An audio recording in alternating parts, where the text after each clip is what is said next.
You're listening to the Whole Hog Football Podcast, sponsored by Landers Toyota of Northwest Arkansas. Every Monday through Friday during the Razorbacks football training camp, bringing you the latest news, position analysis, and more. Here's your hosts, Matt Jones and Scotty Bordelon.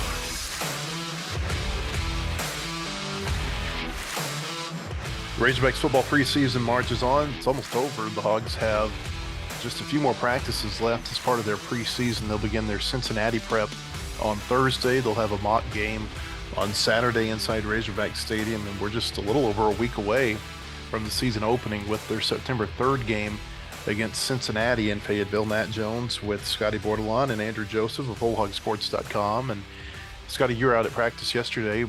What did you see?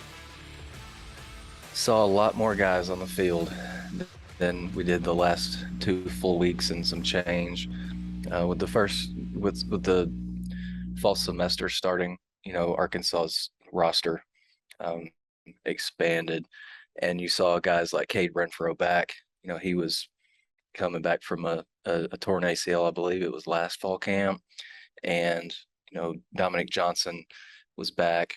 Chase Lowry, a guy that signed with Arkansas as a defensive back, I think in the last couple of years, he was back with the team. Sam Pittman said that was going to be the case once classes started, and it was kind of interesting. When Chase Lowry got here, thought he might contend for some playing time a little bit more last year, but he showed up yesterday wearing number 87 and playing receiver. So that was one of the more noteworthy things that happened. Sam Pittman said on Saturday that Ricky Stromberg hyperextended his elbow. He was full go. Like, he went through the fastball starts and everything like that. He just had a wrap on that elbow, just as protection for that. Didn't see Devin Manuel, who's kind of, I think the official diagnosis is he's banged up, and Josh Street wasn't present either. He's got an ankle, like you mentioned yesterday, Matt. I just, as a side note, I just think Warren Thompson's looking really good, and I wrote that. I think that was my last bullet point in my observations. He's just moving with really, really good confidence. He's going up and high pointing balls, catching them with really sure hands. I think that was kind of the question mark about Warren last year. I think he led the team with 5 drops. And those drops cost Arkansas over 100 yards. I think it was 112, according to SEC StatCat, which is a pretty cool website if you get a chance to check that out. Just dedicated to SEC football analytics, which is kind of right up my alley.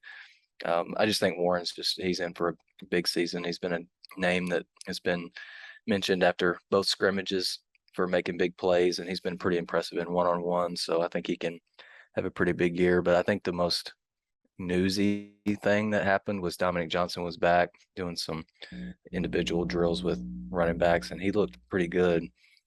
He's a big body. I think in the time that we haven't seen him since he got injured in the Outback Bowl until now.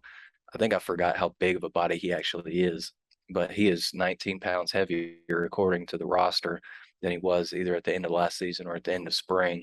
So he's at 247 right now.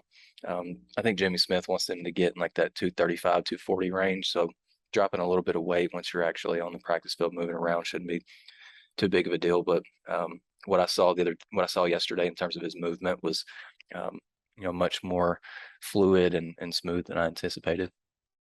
I find it interesting that he's listed at 247, and then after all that time off, I kind of wonder if that's a good weight or bad weight that he's put on, just because, he's already a bigger back, and to be putting on an additional 20 pounds seems like a lot. I think it's just hard, when you've got an injury like to your knee or your leg or something, like you can't just get up and just, do cardio all the time. And I would imagine, he's an athlete. He probably likes to eat. So he probably added a little bit more weight than he wanted to. And I think that's why Jimmy Smith said that he wanted him to trim up a little bit to get to an optimal weight for him to play at. I don't think it's going to be an issue, like I said, for him to drop some weight. That's something that Sam has said with guys that, like with KJ last year, he came in, looked a little bit overweight, probably was a little bit overweight, but, you get out in the heat and move around. I think it's pretty easy to out a few pounds and get to where you want to be. Well, in Johnson's role, I think within this offense, not to say that he's a one-trick pony, but it's to be that big back, the guy that can get you 2 or 3 yards on 3rd and 2, or get you over the goal line in a goal-to-go situation. They've got the big hitters in the Rocket Sanders and the AJ Greens, and we'll see, what ends up happening with Rashad Dubinion. I know that they're excited about his prospects, but for Johnson, you've got to be a bigger back in order to play in that role that I think they foresee him being in. Yeah, it just makes him a little bit more unique. Like, obviously we saw him last year. He had like his yards per carry average at a certain point in the season when he was, getting a few more touches than maybe early on. Like, it was really impressive. So he's got like that big playability. But like you mentioned, Matt, like he's a guy that you feel super comfortable with, like maybe 3rd and 2, 3rd and 3, you just, run him.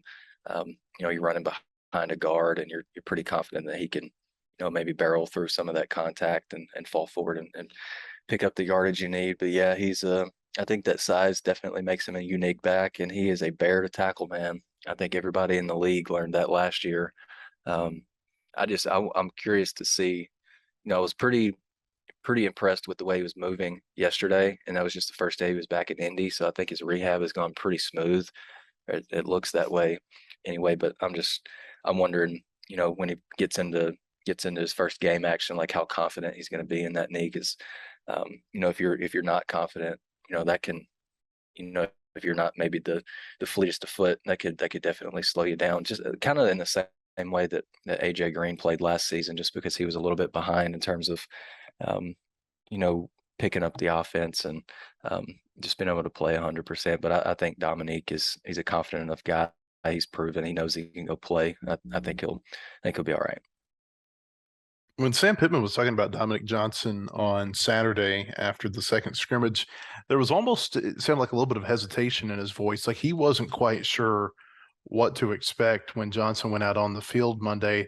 But, based on what I've read and what I've heard from you all, it almost sounds like maybe it went better than maybe we were expecting. I mean, do you think that's a fair assessment? Yeah, I definitely think so. And it wasn't just like he was in those running back position drills, standing behind a running back or standing behind a quarterback, taking a handoff and just running straight. Like they had him basically doing everything that he would do in a game. Like I remember there's one play that they called out, and the running back is responsible for getting on the correct side of the quarterback and then running maybe 6 or 8 yards, like he's going to go line up in the slot, and then jogging back in front of the quarterback where he'll take a handoff that way. And I didn't see like any hesitation or timidness from him, making those cuts. And then, once he was trying to turn to get upfield, looked pretty good to me. Like I said, a lot better than I expected.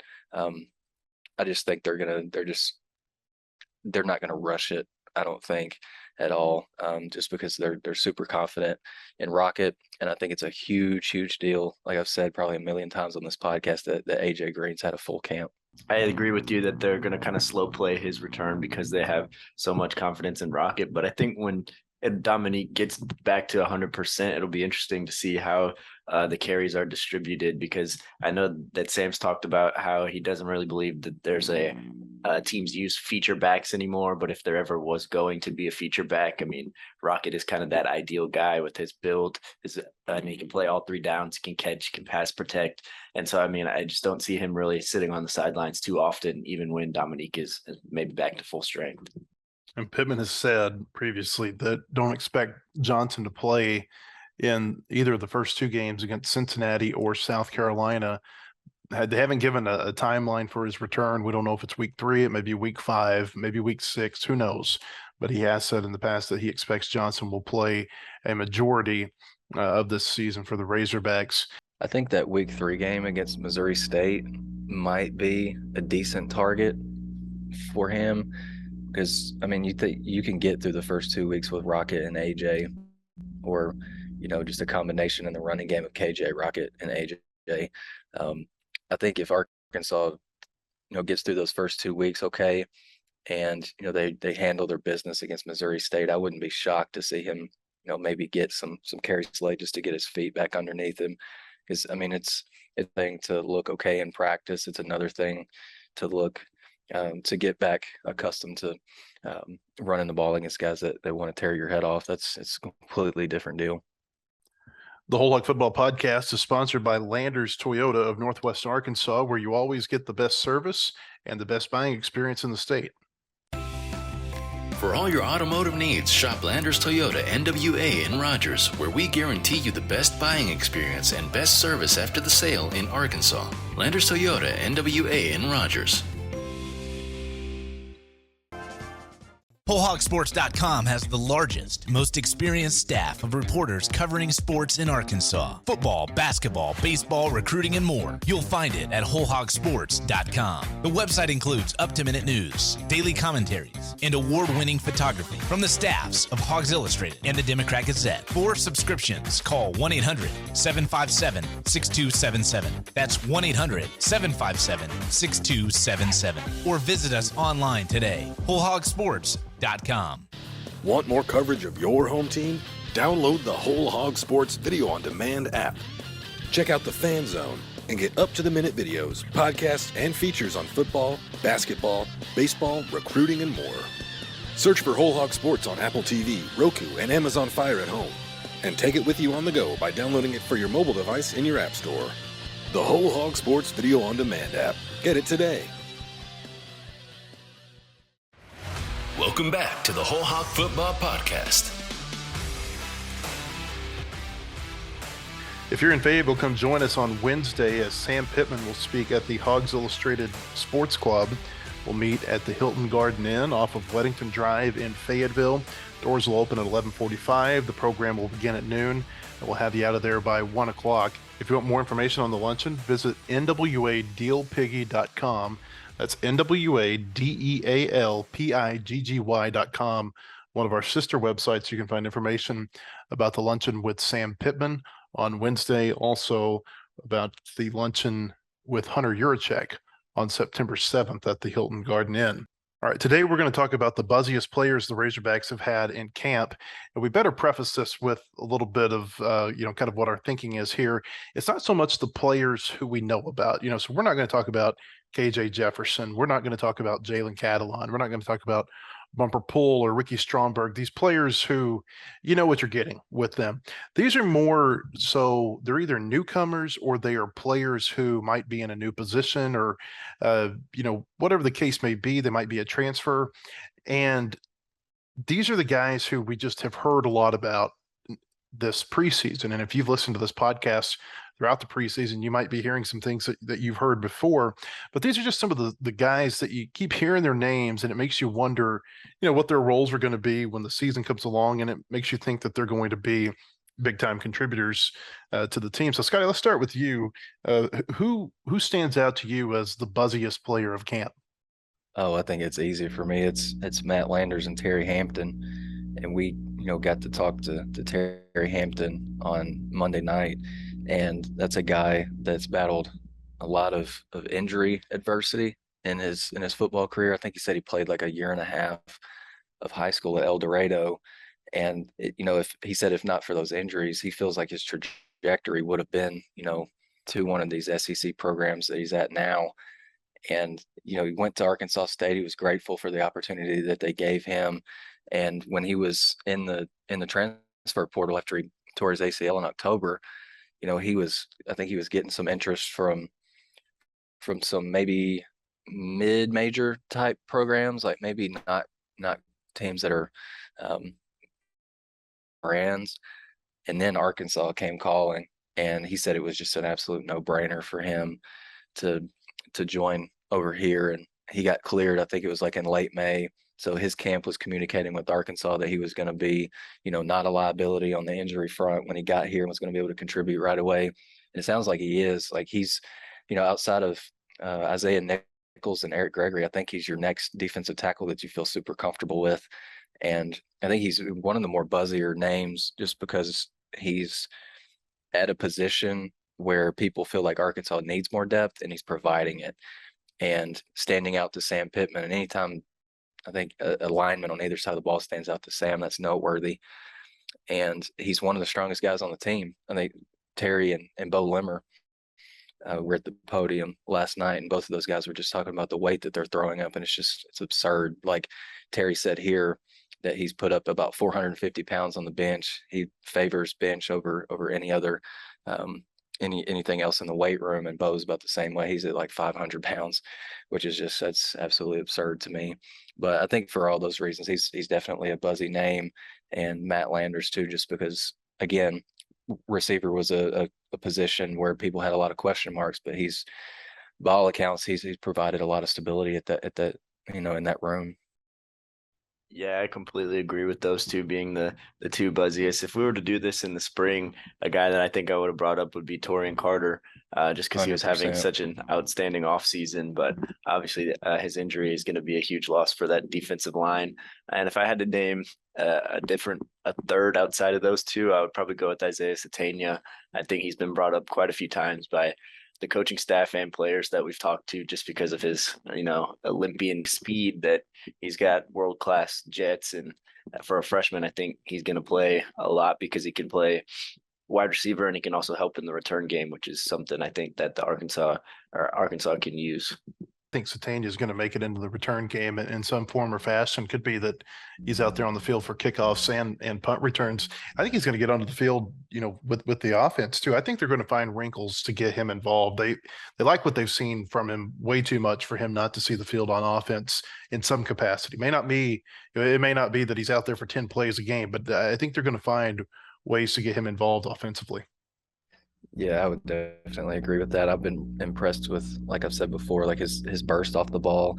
And, that's kind of difficult to judge, obviously, because when he's catching passes on air, there's no defender in front of him.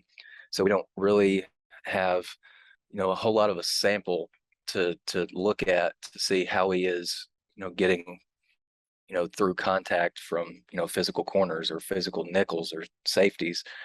But I think, he's a name that Sam brings up all the time. Like he says they hit on all three of those freshman receivers. And I think Satania is obviously in a really good spot. I think maybe an under the radar buzzy name has been Quincy McAdoo. Like he's in that freshman group too. And Sam said over the weekend that McAdoo's in a position to travel. He's on special teams, going to help them in some way. He's been pretty impressive in like the one-on-ones. And it seems like, especially after the second scrimmage, it like every time that there's an opportunity for him to make plays, like on a semi big platform this preseason, he's done it. And I think that's one of the surefire ways, man, to get on that travel roster is, make a play whenever you get an opportunity. He's been really impressive, and he's a guy that I really liked in the spring too, just the way that he ran, super fluid, good hands, and he's long and he's really athletic. He can go up and turn 50-50 balls into into an advantage for the offense. I think I heard him say this right, Scotty.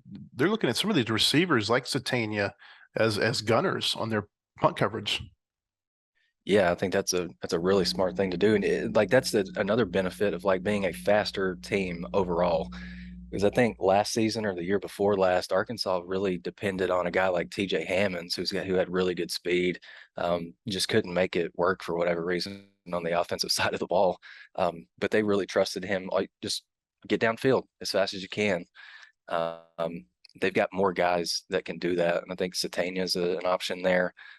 Maybe McAdoo too. So I think there's if those freshman receivers maybe fall into that 6 through 8 line in terms of your receiver depth, I think there's a chance for them to obviously see snaps at receiver, but I think their greatest impact potentially early on could be special teams, and that's a way that you increase value to the eyes of all the coaches. Another player with a lot of buzz this preseason has been Jaden Hazelwood. Sam Pittman, basically said that in the spring he didn't quite live up to what they thought they were getting from him. But after the off season, he came back. I think he joked after the first day of practice that he thought he made more catches in that one practice than he had in all of the spring drills. Hazelwood is one who they think is going to be a major contributor for them as a receiver this season. Yeah, and correct me if I'm wrong, but I think he wore a green non-contact jersey for a little bit in the spring. He did. So I think he was a little banged up, and that might have played a part in maybe his I guess, slow transition from Oklahoma to Arkansas, but he's definitely picked it up in here in the last couple of weeks, and especially in camp. And he definitely has the billing and the potential to be a number one wide receiver for them. Yeah, he's probably made the catch of the camp too. Like he made the catch that he made. Media members were leaving the practice field when it happened. We weren't even technically supposed to see it, but I turned around because I knew some action was going on and I just wanted to see it. Whether it was an incompletion or a touchdown catch like Hazelwood made, I just wanted to watch it. Because that's a part of practice.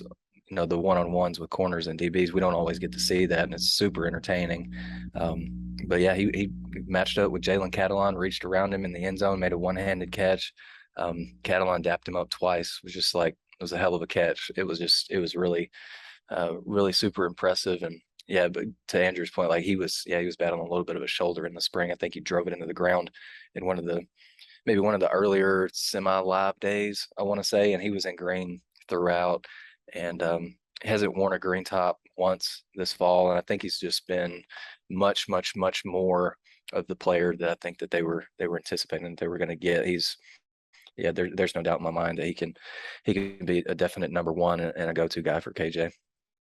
You know, a player, the oldest player for sure, who we're going to talk about, or at least the most experienced within the program, is Trey Knox, tight end.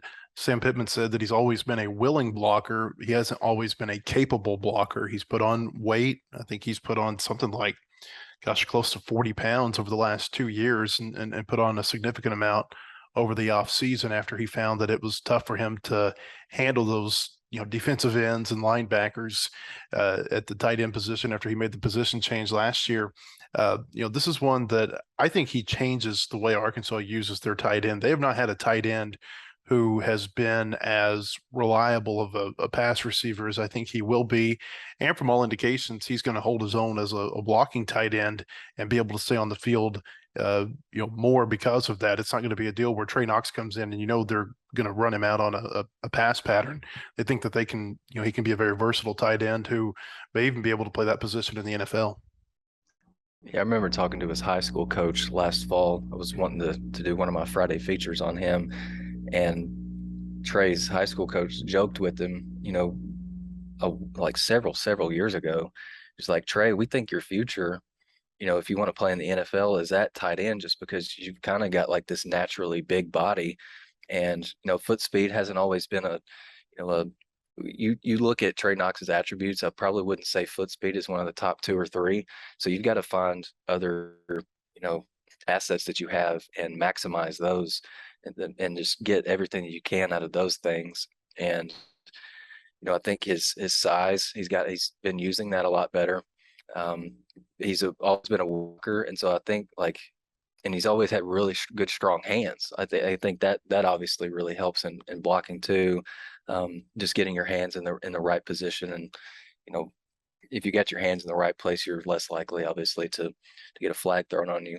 I just think that he's probably like you alluded to, Matt, he's probably one of the more well-rounded pass catching tight ends that Arkansas has had in several years. And I think another, at least early on, maybe just because we were still trying to learn about all the different guys at the tight end position, I think Tyrus Washington flashed a little bit early in camp. That buzz has died down a little bit, but I did think it was super interesting that Trey was the guy in that position group to kind of take Ty Washington under his wing, and Ty was staying at Trey's house, at least early on in camp. I'm not sure if they're still doing that, but just kind of being a leader too, man. Like that's a really big deal.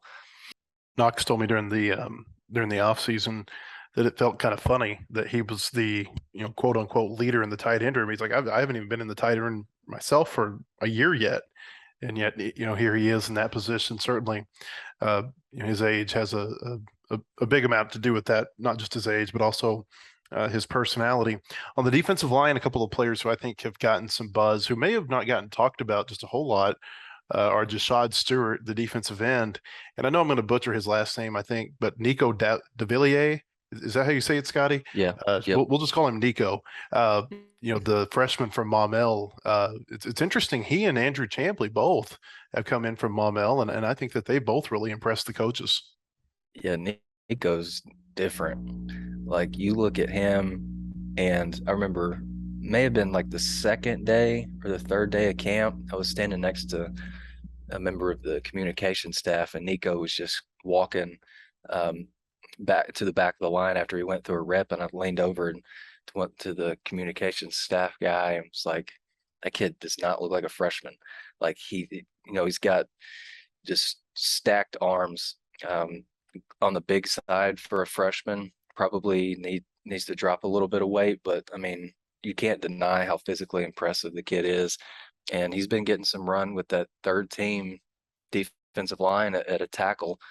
And I would have to think that he's made some things happen behind the scenes that we're obviously not privileged to see, or he wouldn't be in that position. So I think there's a lot of potential in Nico.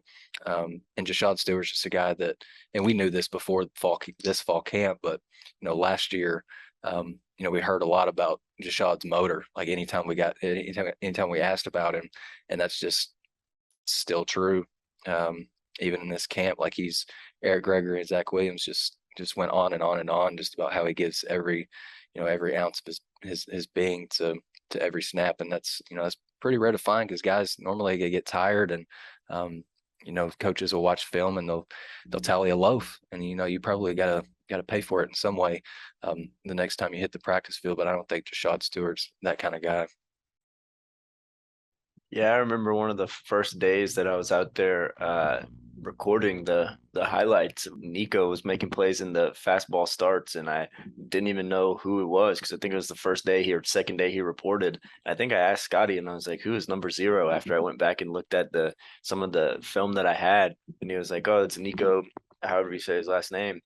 And from that point on, I kind of was cognizant of him on the defensive line, and he was kind of flashing everywhere. And I think that he's going to become a more familiar face for a bunch of Razorback fans this season.